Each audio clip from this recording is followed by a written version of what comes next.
बिस्मिल्लाहिर्रहमानिर्रहीम। रब्बि इश्रह ली सदरी व यस्सिर ली अमरी वहलुल उक़दतम मिन लिसानी यफ़क़हू क़ौली। My name is Dr. Muazzam Manzoor.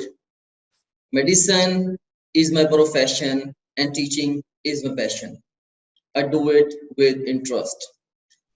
आज का जो वेबिनार है ये मैंने कॉल किया है ख़ास तौर पे इस हवाले से कि मैं आपको ये बता सकूं कि आपने नस्ट के एंट्री टेस्ट में एडमिशन सिक्योर कैसे करना। आज हम इस पे इन डेप्थ बात करेंगे। इससे पहले कि अपनी डिस्कशन को मैं कन्वेंशनली स्टार्ट करूं, एक हम से आगाज करते हैं। थोड़ी ये साइंटिफिक हमद है, काफी डीप इसके मीनिंग्स हैं। उम्मीद करता हूं आप भी इसको उस तरह से ही पसंद करेंगे बहुत ज्यादा, जैसे कि इसने मेरे ऊपर असर किया था।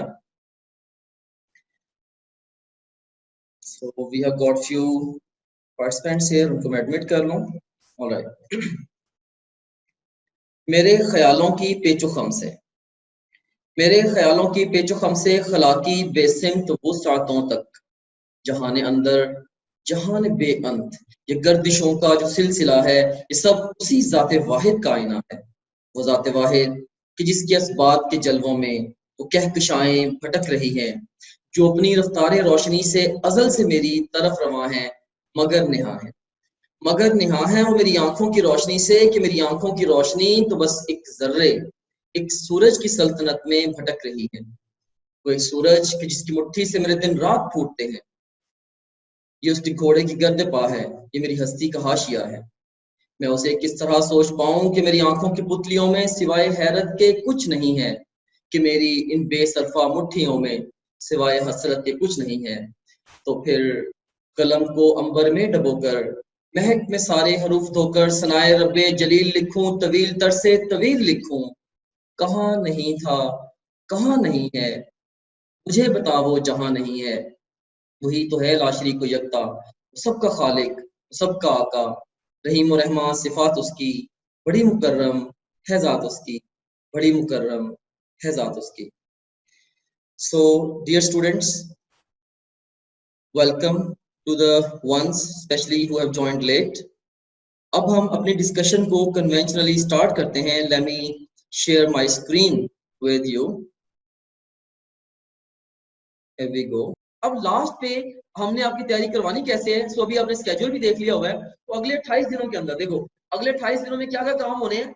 अगले 28 दिनों का मैंने स्केड्यूल बनाया है। अच्छा, अगर आप टॉपनेट की सब्सक्रिप्शन ले लेते हो तो एग्जाम फर्स्ट करो लेट होता है कि 1 महीना या 1.5 महीना लेट हो जाता है किसी वजह से, तो आप लोगों की सब्सक्रिप्शन तब एक्सपायर होगी जब आप लोग टेस्ट दे चुकोगे, वो जितना भी लेट हो।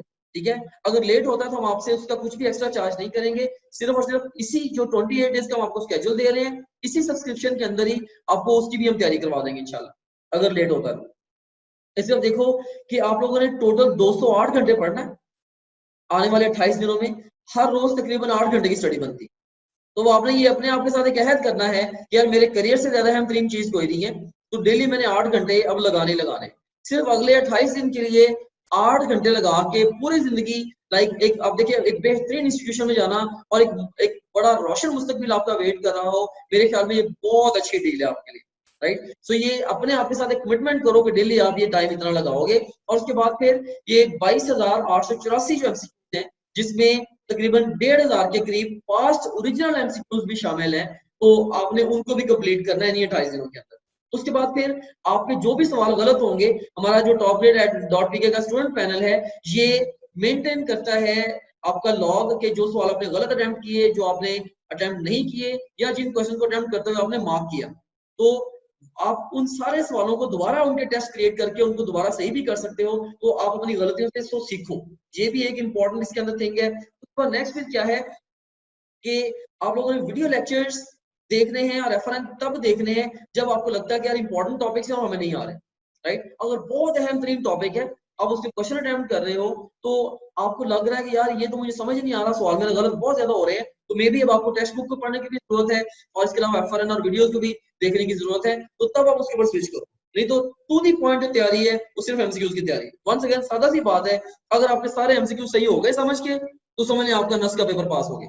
आपके इंशाल्लाह कोई मतलब 160-70 तक आपका स्कोर आ सकता है, 150 प्लस अगर आप ये सारा पूल अटेम्प्ट कर लो, 150 प्लस आप बहुत इजीली चले जाओ।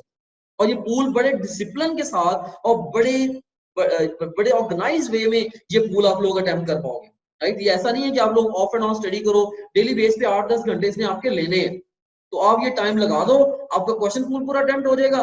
और पूल अटेम्प्ट हो जाएगा तो आपका ऑफ कोर्स पूरा का पूरा एनईटी का जो पेपर है वो भी अटेम्प्ट हो जाएगा, क्योंकि उसका बड़ा अच्छा कैलिब्रेटेड। इन ये 28 दिनों के अंदर एक दिन हमने आपको जस्ट फ्री दिया है, वो दिया ईद का दिन। ईद के दिन आप आराम से अपनी फैमिली के साथ ईद को सेलिब्रेट करो, कुर्बानी वगैरह के अंदर जो भी अपना पार्ट लो और रिलैक्स भी करो, यू डिजर्व दिस। आप अगर इतनी मेहनत कर रहे हो तो उसके बाद फिर 5 जो फुल लेंथ पेपर्स हैं ये भी हमने जगह जगह इनकॉर्पोरेट कराए हैं। एक फुल लेंथ पेपर बिल्कुल स्टार्ट में, अब अभी एक पहला पेपर दोगे नस का एफएलपी कि भाई इस वक्त मैं कहाँ पे खड़ा हूँ, 200 में से मेरे कितना नंबर आते हैं अभी देख लो। उसके बाद फिर जब मिड में जाके जब कुछ 10-12 दिन गुजर जाएंगे, एक हमने तब रख दिया एफएलपी, और रिमेनिंग एफएलपी हमने एंड में जाके रख दी है कि अब आप देख लो यार पहले इस वक्त आपकी तैयारी क्या है और 28 दिन के बाद आपकी तैयारी कहाँ पे खड़ी होगी। बड़ा क्लियर डिफरेंस आपको हमारे एफएलपी के अंदर ही नजर आ जाएगा, ठीक है। हमारे एफएलपी ऑफ कोर्स वो भी रियल एग्जाम के ही रिप्रेजेंटेटिव है, जैसा रियल एग्जाम होता है वैसे हमारे एफएलपी भी है। उसके बाद भी देखो कि जो मोस्ट इंपॉर्टेंट कंटेंट है नस का, वो हमने आखिरी जो 2 दिन रखे हुए हैं, या जब भी आपका एग्जाम आने वाला होगा, जिस दिन आपका एग्जाम है उससे पहले जो 2 दिन है, आपने क्या करना है, आपने उन 2 दिनों के अंदर जो है वो सिर्फ और सिर्फ जो मोस्ट इंपॉर्टेंट टॉपिक्स हैं, सिर्फ और सिर्फ वो भी आपने जिनको शॉर्टलिस्ट किया हुआ है, जो कि आपको मुश्किल से नहीं लगते हैं, कि आपको लगता है कि यार अगर आखिरी दिन रिवाइज ना किए तो यहाँ से मेरे सवाल गलत हो सकते हैं, आपने मोस्ट इंपॉर्टेंट टॉपिक्स को कवर कर लेना, right. So most important topic जिनको आप लोग रिवाइज करोगे just 2 days before the exam. So अगर आप हमारा स्केड्यूल फॉलो कर लेते हो फॉर द एंट्रेंस टेस्ट, तो एक तो आप अपना काफी सारा टाइम बचाओगे और पैसे भी बचाओगे तैयारी के लिए, और उसके बाद भी आप काफी बेहतर तैयारी होगी। यकीन माने कि एकेडमी की निस्बत ये सेवरल फोल्ड्स बेहतर तैयारी है। एकेडमी ने आपको क्वेश्चंस कितने कराने हैं, अगर आप ज्वाइन कर भी लेते तो अगर 30-40 दिन का सेशन होता भी तो मैक्सिमम उन्होंने आपको कितने क्वेश्चंस करा देने हैं, मैक्सिमम मे बी 5000 करा देते, 6000 करा देते, ठीक है। आपको बहुत सारा टाइम जाने आने में और वहां पे वेट्स में और डिस्कशंस के वेट्स में, कभी संडे को एकदम सारी डिस्कशंस करा दी, क्वेश्चंस का पता नहीं चल रहा कि क्या हो रहा है क्या नहीं हो रहा, सो वो खिचड़ी सी पक जाती है। तो इसके अंदर अब बड़ा ये इजी है कि आराम से क्वेश्चन में क्वेश्चन जाते जाओ, जो गलत है उसकी एक्सप्लेनेशन पढ़ लो, नहीं समझ में आता तो उसको जरा आप इसके अंदर टेक्स्ट बुक को कंसल्ट कर लो, नहीं समझ में आता वीडियो लेक्चर्स को देख लो, नहीं समझ में आता टीचर से डाउट्स को डिस्कस कर लो। सो ऑफ कोर्स इस तरीके से आप लोग बड़े अच्छे तरीके से तैयारी कर सकते हो। तो आप अगर हमारा स्केड्यूल फॉलो करोगे, टाइम भी बचाओ, अपने पैसे भी बचाओ और बेहतर तैयारी करो, और इंशाल्लाह पक्का नस के अंदर अपना एडमिशन जो अभी से इंश्योर करो। तो अब अगर आप लोग ज्वाइन करना चाहते हो, ये हमारा जो 28 डेज का इंटेंसिव स्टडी सेशन है फॉर द नस एंट्रेंस टेस्ट प्रेप, तो ये नंबर इस वक्त स्क्रीन पे गिवन है, आप इस नंबर पे कांटेक्ट करके इसको ज्वाइन कर सकते हो। तो आपको ये स्केड्यूल भी दे देंगे और ऑफ कोर्स जो यूजर नेम पासवर्ड है स्टूडेंट पैनल का वो भी आपको दे देंगे, आपका अकाउंट एक्टिवेट कर देंगे, जिसको आप अपने इम्तिहान तक कंफर्टेबली यूज कर पाओ। तो अगर आपका सिर्फ नस्ट आपका मेजर एम है, फिर तो फॉर श्योर मैं आप सबको रिकमेंड करूंगा लाजमी तौर पे आप जो है वो इसको अटेम्प्ट, ये जो हमारा जो ये सब्सक्रिप्शन है नस्ट की, लाजमी तौर पे आप इसको लो, राइट। अगर आपका नस्ट मेन स्ट्रीम अगर आपका एम है, जो कि होना भी चाहिए, राइट। तो अब बाकी नस्ट के लिए, अगर आप नस्ट के एंट्री टेस्ट के लिए आप तैयारी कर लेते हो, तो बाकी जो एंट्री टेस्ट हैं बाय द वे अगर जो इसके बाद होंगे वो आपके लिए वैसे बड़े इजी होंगे, क्योंकि यही सबसे ज्यादा कॉन्सेप्चुअल और ट्रिकी जो है वो तैयारी है। So that's all for today. I hope that you have enjoyed the process of learning with me. Thank you very much. May Allah bless you all.